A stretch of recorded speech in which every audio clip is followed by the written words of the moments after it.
حبايب بكل مكان، حبايب الدلوع دالي في هولندا في اوروبا.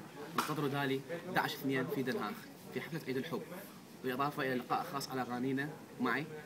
ودالي حتلاقيكم في دنهاغ 11/2. دالي تحبي تقول جموش على الفيسبوك وعلى الانترنت ولا حيشوفوا في؟ انا راح اقول لهم اول شيء انه كل عام هم الحب، وما راح اقول لهم انه يعني ما اريد اقول لهم انه هم ينتظروني، راح اقول لهم انه انا دا انتظركم.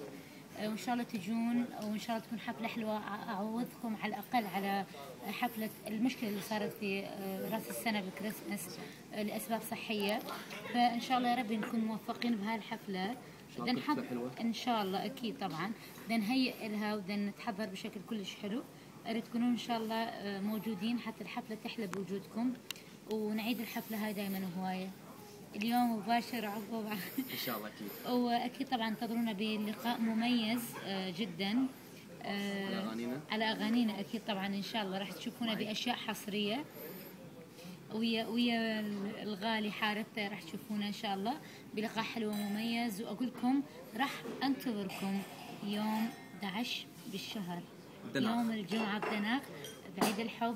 واريد اقول لكم كل عام وانتم الحب، واقول لكم تعالوا ورحموا على ابويكم.